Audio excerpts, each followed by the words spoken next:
परिचय दे दीजिए। फिर विकासवादी इंडियन पार्टी मोर्चा का आज बैठक हो रही है, किन विषयों को लेकर हो रही है उसकी जानकारी।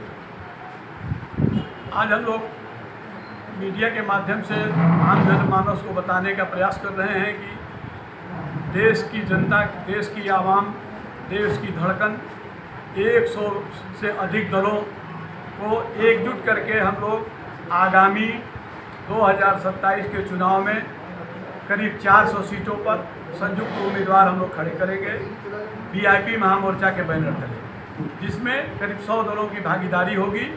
और चुनाव ये जो लड़ेंगे वो सत्ता के लिए लड़ेंगे, सत्ता के लिए चुनाव होगा, आर और पार होगा। और सत्ता से जो भ्रष्टाचारी, जो आतंक के बल पर जो सरकार कायम है उसको बेदखल किया जाएगा और जनता के लिए राज जलाया जाएगा। जनता की आवाज़ को बुलंद करने का काम होगा।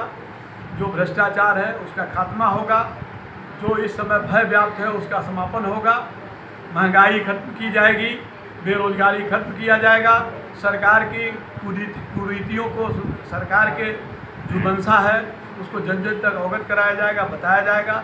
सरकार बनाने के लिए हम लोग चुनाव लड़ेंगे। सब प्रमुख मुद्दे आपके क्या होंगे? विकास, भ्रष्टाचार रहित भारत का निर्माण और उत्तर प्रदेश में सुशासन की व्यवस्था की जाएगी, महंगाई का अंत हो और जनता को ये लगे कि सरकार समाज की सरकार है, जनता की आवाज़ है, जनता की सरकार है। और इस समय कुछ लोगों की सरकार ये बन के रह गई है और केवल भय के रूप में यह सरकार कायम है। भय से समाप्त किया जाएगा, भय से निजात दिलाई जाएगी। जैसा कि आप भय की बात कर रहे हैं, लेकिन उत्तर प्रदेश में कहा जा रहा है कि भय मुक्त क्राइम जीरो हो गया है, इसके विषय में क्या कहना है? क्राइम तो बहुत है, FIR दर्ज नहीं हो रहे हैं, देख ही रहे हैं पुलिस का अत्याचार कैसे है, सड़क धंस जा रही है, पुल टूट जा रहे हैं, चारों तरफ भय व्याप्त है, भ्रष्टाचार व्याप्त है। आज ही किसी पुल का उद्घाटन होता है, एक्सप्रेसवे का उद्घाटन होता है, 4 दिन बाद वो टूटा मिलता है, 4 दिन बाद वो खंडहर है और ध्वस्त हो जा रहा है। ये तो पूरी तरह से ऐसी सरकार तो दुनिया में कहीं नहीं होगी कि जहाँ केवल लूट ही चल रहा हो। वही बात, महंगाई रहा है, बुलडोजर भी दौड़ रहा है, बुलडोजर ने जितना बर्बाद किया है इतना अंग्रेजों ने भी बर्बाद नहीं किया है। देश को सत्यानाश कर दिया है बुलडोजर ने, गरीबी को बिल्कुल गरीबों से भी नीचे ला दिया है। अमीर वर्ग में भी अब अमीरी नहीं रह गई है, 5 किलो राशन पर जी रहे हैं। जैसे कि आप कह रहे हैं महंगाई बढ़ती जा रही है, महंगाई तो पिछली सरकारों में भी बढ़ती रही, तो क्या लगता है कि आगे आप इसे मान लीजिए, सपोज कीजिए आप सरकार बन जाती है, महंगाई पे किस तरीके से कंट्रोल करें? GST को पहले ठीक किया जाएगा। GST तो गब्बर सिंह टैक्स है, लूट उसी से महंगाई बढ़ रही है। सरकार ने लूट लिया।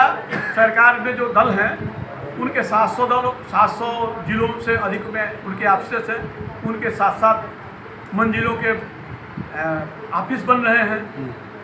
वो ऑफिस नहीं बन रहे हैं, वो 5 सितारा होटल में उनके ऑफिस चल रहे हैं। ये ईमानदारी थोड़ा है। जनता के जो लोग हैं वो उन्होंने नहीं दिया है। लूट खसोट जो हो रहा है, विधायक सांसद कहते हैं इनके कि 20% हमको खुलेआम कमीशन मिल रहा है, उन पर कोई कार्रवाई नहीं होती है। हमारे आपके सामने है। 27 में कितने सीटों पे लड़ने जा रहे हैं? मान्यवर, मैं कई बार दोहरा चुका हूँ, लगभग 400 सीटों को हम लोग लड़ेंगे।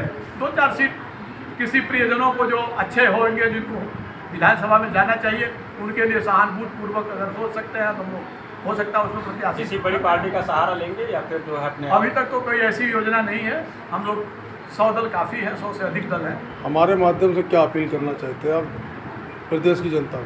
बस यही कहेंगे कि सरकार को बेदखल करने की दिशा में जन जन को आगे आना होगा। और EVM जब तक है तब तक संदेह के घेरे में चुनाव सदैव रहेगा, ये सरकार रहेगी। EVM भी एक चुनावी मुद्दा हम लोग उठाएंगे, चुनाव के लिए एक अहम है। और जिस तरह से EVM का दुरुपयोग हो रहा है, EVM जलाए जा रहे हैं, वो बहुत लोकतंत्र के लिए घातक है।